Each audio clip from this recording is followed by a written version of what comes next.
समाप्ति और आप देख रहे हैं सुप्रीम पावर न्यूज। और आइए अब हम एक नजर डालते हैं आज की इस खास खबर पर। बड़ी खबर महाराष्ट्र के मुंबई से।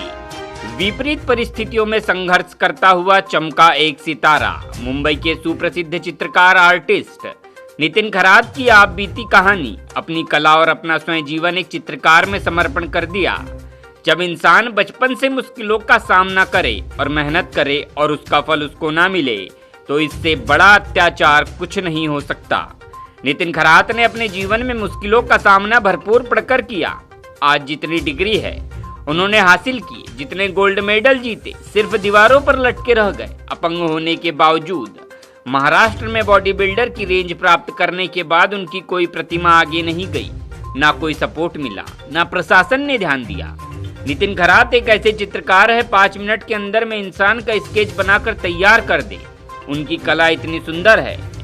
सुप्रीम पावर न्यूज के लिए मुंबई महाराष्ट्र से रविंद्र लिंगायत के साथ सुभाष बर्वे की रिपोर्ट। आज हम एक ऐसे शख्स से मिलने जा रहे हैं जिन्होंने बॉडी बिल्डिंग किया हुआ है। Jalna series, Mumbai series, Maharashtra series तक वो रुके नहीं है। वहाँ से आगे का भी उनका जाने का प्रयास था, लेकिन कुछ कारणों की वजह से उनको वहाँ पे रोकना पड़ा। वो विकलांग होने के कारण भी, विकलांग होने के बाद भी उन्होंने मुंबई सीरीज, महाराष्ट्र सीरीज यहाँ तक पहुँचे। कला संगीत में भी वो प्रथम क्रमांक से आए हुए हैं और अभी वो फाइन आर्ट में वो अपना करियर करना चाहते हैं। फाइन आर्ट में वो आ चुके हैं और फाइन आर्ट में आने के बाद उनकी जो आज की जो पेंटिंग्स है या फिर उनकी जो पेंटिंग्स में उनकी आने की जो कला है या फिर उनकी जो मार्ग है और उनकी जो व्यथा है वो उनके मुंह से ही सुनेंगे। चलिए अभी उनसे बातचीत करते हैं। सर, आपका परिचय। नमस्कार, मेरा नाम नितिन खरात और दर्शकों को भी धन्यवाद करता हूँ सुप्रीम पावर के माध्यम से, जिन्होंने मुझे इस विषय को चुना है और बहुत बहुत धन्यवाद करता हूँ आप सबको। ठीक है सर, आप ये जो कला क्षेत्र है, जो अपनी आर्टिस्ट, जो आप आर्टिस्ट बने हो, तो ये आर्टिस्ट लाइन में आप कैसे आए हो? आपका मतलब एंट्री इसमें कैसा हुआ है? मुझे बचपन से इस पेंटिंग का शौक़ था, हॉबी थी और बचपन से कुछ ना कुछ छोटा मोटा पेंटिंग करता था। लेकिन उस टाइम मेरे पास ड्राइंग मटेरियल के लिए कुछ साधन उपलब्ध नहीं थे, तो बीच बीच में कॉलेज में या स्कूल में छोटा मोटा पेंटिंग करता था। तो फिर 12 के बाद पास आउट होने के बाद मैंने सोचा कि मैं फाइन आर्ट्स या ग्रेजुएशन कंप्लीट करूँ, तो मैंने सो कर लिया, पूरा ग्रेजुएशन कंप्लीट कर लिया। अच्छा, ग्रेजुएशन कंप्लीट करने के बाद फिर आप ये लाइन में आए हो या फिर ग्रेजुएशन करने के पहले इसे आप छोटी मोटी पेंटिंग करते थे? बचपन से पेंटिंग तो करता था, लेकिन आगे का प्लेटफॉर्म क्या है, आगे इस आर्ट में आगे क्या करना चाहता था और मुझे उस माध्यम से मैं आगे कैसा बढ़ पाता था, बढ़ पाऊँगा, इसलिए मैंने आर्ट टीचर डिप्लोमा पहला कंप्लीट किया। फिर स्कूलों में या अनाथ बच्चों को मैंने फ्री ड्राइंग क्लासेस पढ़ाए। 8 साल से लेकर 10 साल तक मैंने अनाथ बच्चों को, फुटपाथ के बच्चों को ड्राइंग क्लासेस सिखाए। और फाइन आर्ट्स के लिए जालना से मुंबई तक मैंने सफ़र तय किया। मुंबई में मैं 2008 में आया था, तो मैंने फाइन आर्ट्स में जेजे स्कूल ऑफ आर्ट्स से हमारी main branch JJ school of arts है, वैसे कॉलेज में मैंने एडमिशन लिया। फिर वहाँ पे मैंने पूरा ग्रेजुएशन मेरा फाइन आर्ट्स कंप्लीट किया। वो कॉलेज चालू रहने के बावजूद भी मैंने अनाथ बच्चों को पढ़ाना चालू किया। गरीब जो बच्चे, स्लम के जो फुटपाथ पे रहते हैं बच्चे, उनको आर्ट के बारे में कुछ नॉलेज नहीं है, आर्ट कैसे सिखाया जाता है और आर्ट का नॉलेज कैसे लिया जाता है, वो सब मैंने उनको देने का प्रयास किया और मेरा कॉलेज भी कंटिन्यू चालू किया। सर ने उनकी जो स्ट्रगलिंग है, उनकी जो इच्छा है और उनकी जो समाज के प्रति जो योगदान देना चाहते हैं वो सर ने बताया। तो सर, आपने अभी तक मतलब आपकी ये जो पेंटिंग है, ये पेंटिंग आपने कौन सी पेंटिंग किया हुआ है अभी तक? अभी तक तो बहुत सारे, जैसा फाइन आर्ट्स कंप्लीट हुआ अच्छे पेंटिंग बनाते चलते गया। और जैसे कि आप देखते हो ये बुद्धा का जो पेंटिंग्स है, 100 साल तक हर एक घर में बुद्धा का पेंटिंग लोगों ने देखते आए। हेड अलग अलग प्रकार के, अलग अलग मीडिया के पेंटिंग्स देखते आए। तो मैंने अलग कुछ दिखाने का प्रयास किया है गौतम बुद्ध को, कि जो गौतम बुद्ध अलग प्रकार के और लोगों को नया क्या दे सकते, समाज को क्या दे सकते। अच्छा सर, आपने बताया कि इस पेंटिंग में आपने कुछ नया देने का प्रयास किया। अच्छा, इसमें क्या ऐसा है कि जो आप नया समाज को देना चाहते हैं, या फिर नया इस पेंटिंग में क्या है? नया ये चीज़ ऐसा है कि हर एंगल पे आप देखेंगे, हर एक दिशा से आप देखेंगे तो गौतम बुद्ध ही नज़र आते हैं। और उनका जो शांतता जो है, जो अर्धोमिलिन जो आंखें, वो दिखाने का प्रयास किया। और गौतम बुद्ध का जो उनका चुने हुआ जो उनको पसंद आने वाला जो फूल है, जो है कमल का फूल, जो शांति का प्रतीक माना जाता है, वो दिखाने का प्रयास किया है। और ऐसा कंपोजिशन करके मैंने कुछ नया दिखाने का प्रयास किया इस कैनवास के ऊपर। अच्छा, और सर आपकी और कौन कौन सी ऐसी पेंटिंग्स हैं जो आपने बनाई है? अभी की लेटेस्ट आपकी पेंटिंग्स कौन कौन सी है? ऐसे लेटेस्ट पेंटिंग अभी जो कोरोना चल रहा है, तो मैंने मेरा टाइम इतना कुछ खाली डाला नहीं है। बहुत सारे अलग अलग पेंटिंग्स मैंने कोरोना के माध्यम से बहुत सारे पेंटिंग्स बनाए हैं। जैसे कि पीछे देखते हो आप, ये कोरोना का पेंटिंग्स मैंने बनाया है। और रतन टाटा सर जी, उनका भी एक पोर्ट्रेट मैंने काफ़ी अच्छा बनाया है। और वाटर कलर में मैंने पेंटिंग्स बनाया है रतन टाटा जी का, जो उन्होंने कोरोना के काल में बहुत सारे लोगों की सेवा की, गवर्नमेंट की सेवा की। इतना ही नहीं, ताज होटल का जो खाना जो कोरोना के लिए जो बीएमसी हो या डॉक्टर लोग हो, जितने भी कर्मचारी, शासकीय कर्मचारी, उनके लिए उन्होंने खाना मुफ्त में देने का प्रयास किया, बहुत सारे डोनेट किया।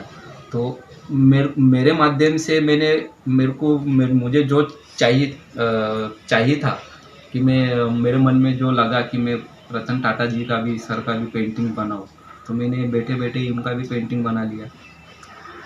अच्छा सर, इस पेंटिंग जो है, ये जो आर्ट जो आता है, ये जो पेंटिंग आता है, इस पेंटिंग में कितने टाइप की पेंटिंग होती है?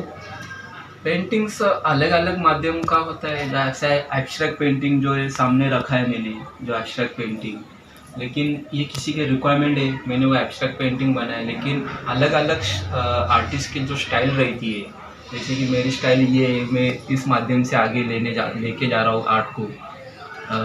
तो ये अलग स्टाइल का हो गया पेंटिंग, एब्स्ट्रैक्ट पेंटिंग अलग हो गया, मिनिएचर पेंटिंग, वार्ली पेंटिंग है, सॉरी वार्ली पेंटिंग, वो अलग स्टाइल पे हो गई।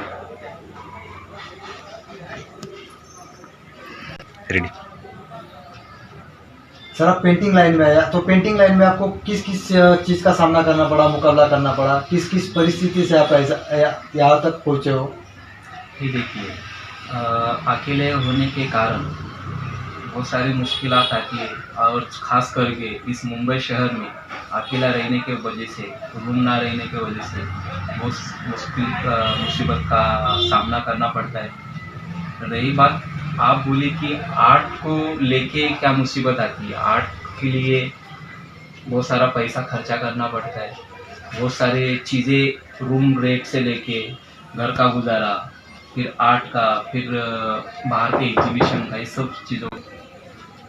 सर, आपने बताया कि आप बहुत परेशानी से गुजर के यहाँ तक पहुँचे हो। बराबर।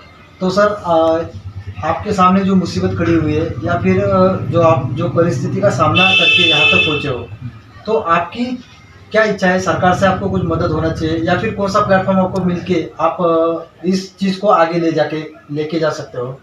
सरकार से एक ही गुजारिश है कि उन्होंने मुझे नेशनल, इंटरनेशनल और लोकल का भी प्लेटफॉर्म दे एग्जीबिशन के लिए। बड़े बड़े प्लेटफॉर्म रहते हैं एग्जीबिशन के, गवर्नमेंट के माध्यम से स्कॉलरशिप रहती है, वो देना चाहिए। अच्छा, तो मतलब आप तक जो सरकार की जो स्कॉलरशिप वगैरह जो आती है, वो आप तक पहुंची नहीं है? बिल्कुल नहीं, जो उन्होंने देना चाहिए वो अभी तक नहीं मिला है। जो स्कॉलरशिप है, जो गवर्नमेंट के जो भी बेनिफिट्स है, आज तक मैंने उनका फ़ायदा नहीं उठाया और ना उन्होंने दिया। अच्छा, तो सर आपने जो अभी बताया कि आपने बहुत सारी पेंटिंग्स की है, तो आप पेंटिंग्स आपने कौन कौन सी की है, और इस पेंटिंग में क्या होता है? ऐसा हम लोग को थोड़ा सा पेंटिंग दिखाई रही है थोड़ा। हाँ बिल्कुल दिखाएंगे। अभी जैसे कि ये कोरोना का जो काल में मैंने पेंटिंग्स बनाई है, कोरोना में जो समाज जनता को या हर एक इंसान को मुसीबत का सामना करना पड़ा है, तो वो ब्लेड का मैंने वो जो आकार दिया है और गरीब से लेके अपना बोरा बिस्तरा लेके वो उस ब्लेड के नोक के ऊपर चलते हुए दिखाया। और पूरे विश्व में कोरोना का जो काल में जो मुसीबत झेलना पड़ रहा है, तो उसका वो मास गीत दिखाया कि पूरे पृथ्वी को सबको ये मुसीबत झेलना पड़ रही है। तो वो हिसाब से मैंने ये दिखाया है। जीसस का किसी का एक रिक्वायरमेंट था, उसका भी पोर्ट्रेट मैंने बनाने की कोशिश की। जैसे कि ये स्टिल लाइफ है, ये स्टिल लाइफ को भी मुझे 3 से 4 महीना लगा बनाने के लिए। और ये पेंटिंग्स को एग्जीबिशन के लिए मैंने इंटरनेशनल के लिए तैयार किया है, जो अभी मैं इंटरनेशनल में एग्जीबिशन लगाना चाहता हूँ।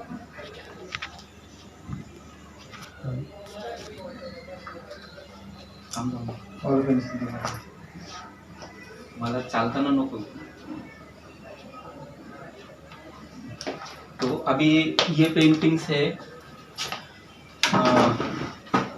ये पेंटिंग्स मैंने मेरे लाइफ के ऊपर बनाया। ये जो पेंटिंग्स है हर एक इंसान को नाव के जो जरिया है, जो नाव में जो क्या बोलते हैं उसको, नौका तैर के जाना पड़ता था, हर एक किसी का सपोर्ट लेना पड़ता है। हाँ। तो इंसान में हर एक इंसान को इस मुसीबत से ही इसका ही सहारा लेके चलना पड़ता है। तो लाइफ में क्या क्या मुसीबत होती है वो सब कंपोजिशन करके मैंने पेंटिंग बनाई है। जैसे कि ये भी हो गया, स्पम्स के द्वारे एक किसी को लड़का चाहिए या लड़की चाहिए, तो वो हैप्पीनेस दिखाने का प्रयास किया, ये पेंटिंग्स हो गई। ऐसे अलग अलग प्रकार के पेंटिंग्स मैंने बनाए। वहाँ पे एक स्त्री गुण अत्याचार पेंटिंग्स बनाई है मैंने। जैसे ये स्त्री गुण अत्याचार का पेंटिंग्स है, जो पेट में जो बच्चा मरता है, लड़कियों को अबॉर्शन के टाइम उनको मारा जाता है, उस विषय पे मैंने पेंटिंग बनाई। ये पेंटिंग स्टेट आर्ट गवर्नमेंट ने इन्होंने सेलेक्ट किया था, उसका मेरा एग्जीबिशन भी भर गया। ऐसे अलग अलग प्रकार के अलग अलग सब्जेक्ट के ऊपर मैंने पेंटिंग्स बनाई। वो दिखाना मैं पूछूंगा तो। रेडी। हाँ सर, आपने बताया जैसे कि ये पेंटिंग करने में आपको 4 से 5 महीने लगा है। तो ये 4 से 5 महीने में जो आपने जो इसका जो अथक प्रयास करके आपने ये जो पेंटिंग बनाई, क्या पेंटिंग है, अप्रतिम पेंटिंग है, इसमें कोई ये नहीं है। लेकिन सर ये जो पेंटिंग बनाने के बाद आपका जो 4 से 5 महीना अगर ये पेंटिंग में जाता है, तो फिर आपका बाकी का जो खर्चा चलता है या फिर बाकी का जो खर्चे जो आपके होते हैं, तो वो किस चीज़ से कैसे चलते हैं? बहुत सारे मुसीबत का सामना करके आगे बढ़ने का प्रयास करना चाहता हूँ और करते आ रहा हूँ। बात ये है कि घर का गुजारा कैसा चलता है। बहुत सारे एग्जीबिशन लगाए, जो बचा हुआ पैसा था वो अभी चला गया कोरोना में, आमदनी नहीं आ रही, एग्जीबिशन सब बंद हो चुके हैं। और बहुत सारे लोगों ने पेंटिंग लेना, खरीदना या पोर्ट्रेट की रिक्वायरमेंट देना, वो भी बंद हुआ है। तो टोटली हमारा जो आर्टिस्ट का जो प्लेटफॉर्म है, टोटली पूरे दरवाजे बंद हो चुके हैं। अच्छा सर, आपने बताया कि आपकी ये जो आपने जो गैलरी में वगैरह जो लगाई है तस्वीरें, तो ये कहाँ पे आपकी लग गई है? और आपने और भी जो आपने पेंटिंग्स दिखाई, उसके और कौन से अपने पेंटिंग बनाई है? मैंने जहांगीर आर्ट गैलरी में शो किए, नेहरू आर्ट गैलरी में मेरा शो हुआ है, और इंडिया फेस्टिवल, जो इंडिया का जो मेन फेस्टिवल है, उसमें भी मेरा एग्जीबिशन लगाया। काला घोड़ा आर्ट फेस्टिवल, महालक्ष्मी सरस, जो गवर्नमेंट के माध्यम से पूरे महाराष्ट्र गवर्नमेंट उसको हैंडल करती है, उस माध्यम से भी मैंने आर्ट एग्जीबिशन लगाए। सर, आपने अभी तक जो प्रयास किया, तो अभी आप क्या चाहते हो? आगे का आपका प्रयास क्या रहेगा और आप क्या चाहते हो? अभी आगे समाज से या फिर सरकार से? सरकार से तो मैंने पहले ही कह चुका हूँ कि मेरे को उन्होंने प्लेटफॉर्म देना चाहिए इंटरनेशनल लेवल के लिए, जो मैं आज तरस रहा हूँ। नेशनल के लिए भी तरस रहा हूँ, इंटरनेशनल के लिए भी। मेरा आर्ट पूरी दुनिया देखे, तो दुनिया की दिखाने के लिए मुझे इंटरनेशनल का प्लेटफॉर्म लेना बहुत ज़रूरी है। ये जो बुद्धा का पेंटिंग है बुद्धिस्ट कंट्री में भी दिखाना बहुत ज़रूरी है। और अलग अलग विषय पर मीनिंगफुल पेंटिंग्स मैंने जो बनाई है, जो इंटरनेशनल, नेशनल और स्टेट में वो दिखाने का प्रयास करूँगा मैं और करते रहूँगा। सर ने अभी तक यहाँ उनकी जो आप बीती है वो उनके मुंह से सुनाई है। सर ने बताया कि ये जो है विकलांग होने के बाद भी उन्होंने महाराष्ट्र श्री तक उन्होंने ये किया हुआ है, प्रथम पारितोषिक जीता हुआ है। उसके बाद में उनकी ये जो आर्ट की जो कला है, ये आर्ट की कला ये इंटरनेशनल लेवल तक जाने वाली कला है। तो ये इनका ये जो प्रयास है, इनका प्रयास ये इंटरनेशनल लेवल तक पहुंच जाए, यही सरकार से दरख्वास्त करते हैं। और सरकार ने इस चीज़ की कहीं ना कहीं दखल लेना चाहिए। ऐसे व्यक्ति को एक चांस देके उनको इनकी जो चीज़ है ये इंटरनेशनल लेवल तक जानी चाहिए।